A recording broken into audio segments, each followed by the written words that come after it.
मैं SC. Mishra from Mahatma Gandhi शिक्षण संस्थान Darbhanga. Good morning all of you. वर्ग नवम, विषय हिंदी व्याकरण, पाठ समास, भाग 2, अव्ययी भाव समास। जिस समास का पूर्व पद अव्यय हो तथा समस्त पद भी अव्यय क्रिया विशेषण बन जाए वहां अव्ययी भाव समास होता है। जैसे पेट भरकर, भरपेट, रूप के अनुसार, अनुरूप, डर के बिना, निडर, दिन ही दिन में, दिनों दिन, जीवन भर, आजीवन। तत्पुरुष समास। जिस समास का उत्तर पद प्रधान तथा पूर्व पद गौण होता है और पूर्व पद के साथ विभक्ति का लोप होता है उसे तत्पुरुष समास कहते हैं। जैसे ग्राम को गया हुआ। ग्राम को गया हुआ में ग्राम पूर्व पद है और इसमें विभक्ति को लगा हुआ है और अंतिम पद गया हुआ है। इसका जब समास बनाते हैं तो ग्रामगत होता है तो पूर्व पद में लगी विभक्ति को का लोप हो जाता है। दूसरा, यश को प्राप्त। जब समास बनाते हैं तो यश प्राप्त होता है।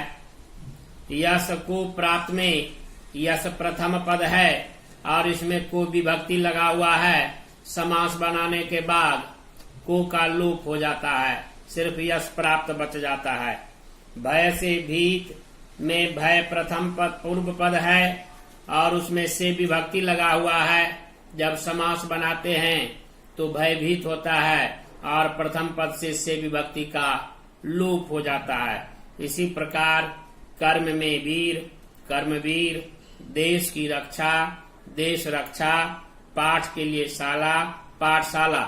क्रमशः अगर देखें तो सब में ग्राम के साथ को विभक्ति, यश के साथ को विभक्ति, भय के साथ से विभक्ति, कर्म के साथ में विभक्ति, देश के साथ की विभक्ति और पाठ के साथ के लिए विभक्ति।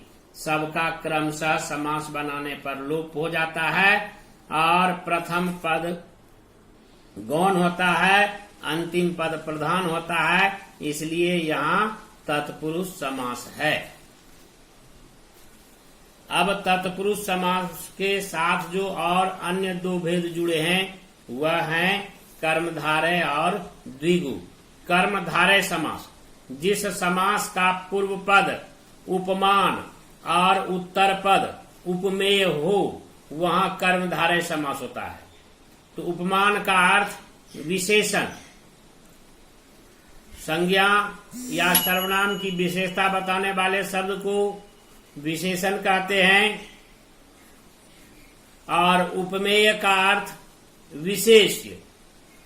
विशेषण जिसकी विशेषता बतलाता है उसे विशेष्य कहते हैं। तो जिस समास का पूर्व पद उपमान और उत्तर पद उपमेय हो वहां कर्मधारय समास होता है। इस समास में भी उत्तर पद ही प्रधान होता है, इसलिए इसे तत्पुरुष समास के श्रेणी में रखा जाता है। जैसे कमल जैसे नयन,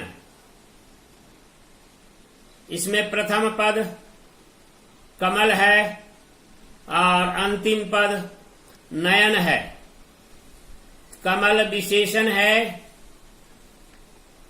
उपमान है और नयन विशेष्य है अर्थात उपमेय है।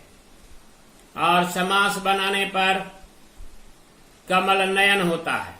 ठीक उसी प्रकार महान है जो आत्मा, इसमें प्रथम पद महान विशेषण है अर्थात उपमान है और उत्तर पद आत्मा विशेष्य है अर्थात उपमेय है और समास महात्मा होता है। ठीक उसी प्रकार नीली है जो गाय में नीली पूर्व पद है और पूर्व पद विशेषण है अर्थात उपमान है और उत्तर पद गाय है। गाय विशेष अर्थात उपमेय है। समास बनाने पर समस्त पद नील गाय होता है। ठीक उसी प्रकार मुख रूपी अरविंद मुख विशेषण है और अरविंद विशेष्य है और समस्त पद मुखारविंद होता है। कनक के समान लता पूर्व पद कनक विशेषण अर्थात उपमान है और अंतिम पद लता विशेष्य अर्थात उपमेय है और समस्त पद कनक लता। धन्यवाद।